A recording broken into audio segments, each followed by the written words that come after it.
Assalamualaikum warahmatullahi wabarakatuh. Perkenalkan, saya Muhammad Rafael Ahmad dengan NIM 0550142507. Jadi saya di sini sedang melakukan observasi di masjid Rumah Sakit Bayangkara. Bisa dilihat ini gedung masjidnya.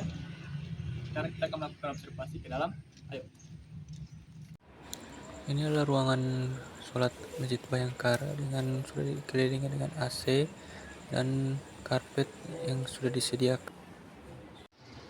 Area sholat yang luas, di mana area pria dipisahkan dengan tirai dengan area sholat untuk wanita.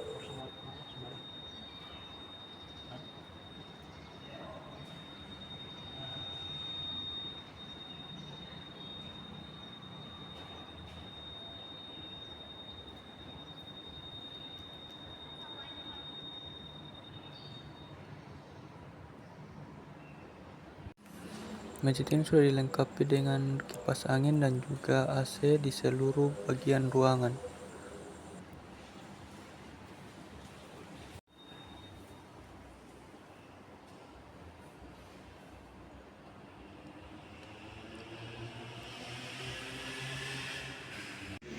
Kemudian ada tempat air wudhu yang sudah disediakan dengan keran yang cukup banyak dan WC untuk buang air.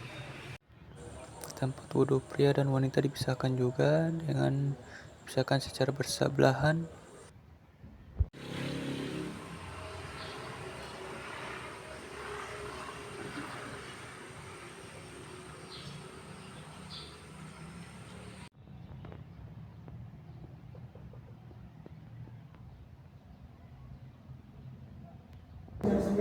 Assalamualaikum warahmatullahi wabarakatuh. Perkenalkan, nama saya Friensyah Pratama dengan NIM 055014253031 dari Prodi S1 Teknik Arsitektur bersama teman saya.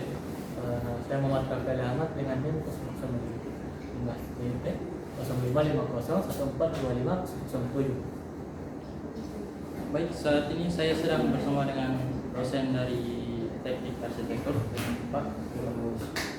Pak Firdaus. Saat ini saya akan mewawancarai Pak Firdaus tentang bangunan masjid yang berada di RS Bayangkara. Baik, pertanyaan pertama Pak.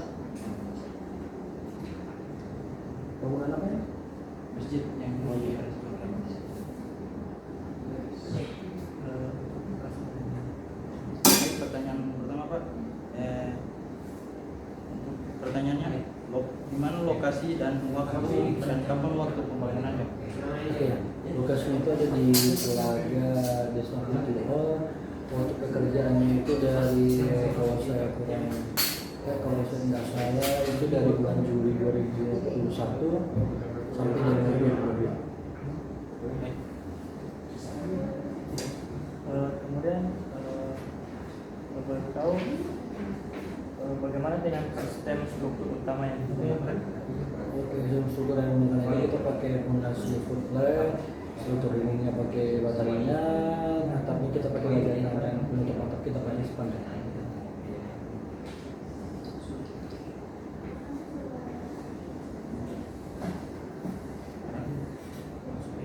Pertanyaan selanjutnya Pak, bagaimana peran Bapak dalam proyek pembangunan tersebut? Oke, peran saya kemarin itu saya sebagai konsultan pengawas, jadi saya mengawal pekerjaan arsitektural di bidang bangunan itu. Jadi kalau saya mengawal pekerjaan keseluruhan bangunan dari Rumah Sakit Bayangkara agar sesuai dengan apa yang sudah direncanakan dari konsultan perencanaan. Jadi, terus kemudian bagaimana konsep dan ide rancangannya? Oke, konsep dan konsepnya itu dari konsultan perencanaan. Jadi kemarin saya sebagai konsultan pengawas, jadi saya mengawal konsepnya itu dari konsultan perencanaan dan sudah ditentukan oleh petinggi Polri. Jadi mungkin konsepnya dari Polda atau Polri sendiri. Terakhir, ada apa pesan atau nasihat arsitek pada mahasiswa? Oke, pesan saya kepada kalian yaitu jangan bosan untuk tetap belajar dan soft skill di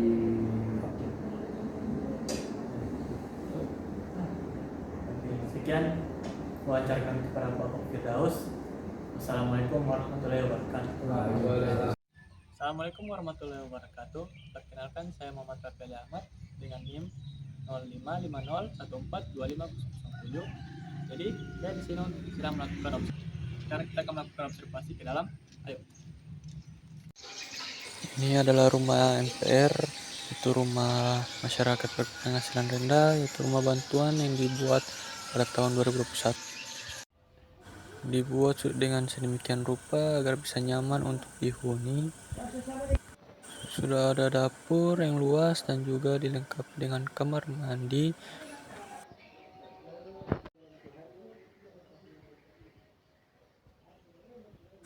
Kemudian ada area untuk mencuci piring. Assalamualaikum warahmatullahi wabarakatuh. Perkenalkan, saya Muhammad Rafael Ahmad dari jurusan S1 Teknik Arsitektur. Di sini saya bersama Bapak siapa? Zainuddin Polomol. Kami sini akan melakukan wawancara kepada Pak Jain. Untuk itu boleh beritahu nama dan latar belakang dari Bapak konsultan. Nama saya Zainuddin Polomolo. Saya sarjana arsitek tahun 2014.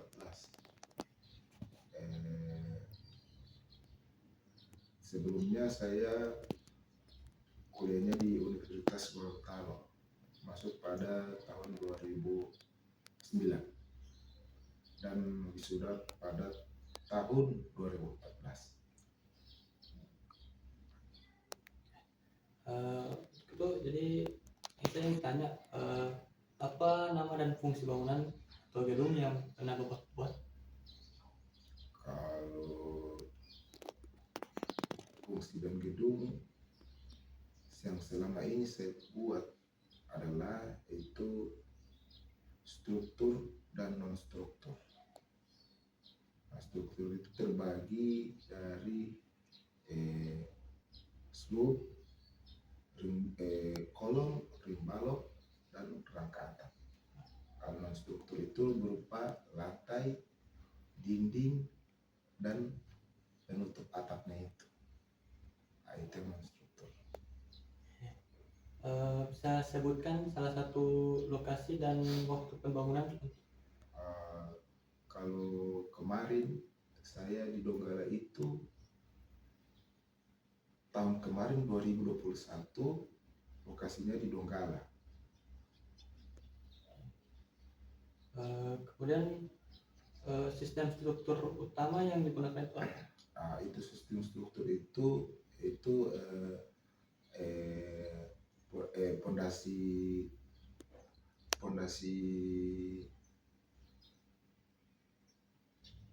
apa? Dia pondasi rancangan rumah itu, rumah sederhana, bukan rumah 2 tingkat atau rumah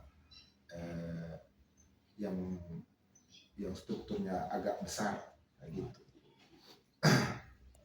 Kemudian untuk konsep dan ide rancangan itu konsepnya itu dia tipe sederhana sih sebenarnya, karena di sini kita meminimalisir anggaran. Di sini kan kita bicara anggaran. Nah, ini anggaran ini dari kitanya itu hanya 20 juta. Nah, 20 juta ini ketika ada tambahan atau swadaya dari masyarakat yang punya rumah ini, nah itu dibuat sedemikian rupa tanpa melihat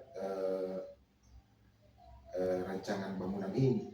Nah, di situ kita melihat bagaimana cara mereka berupaya agar bagaimana rumahnya ini bagus sedemikian rupa.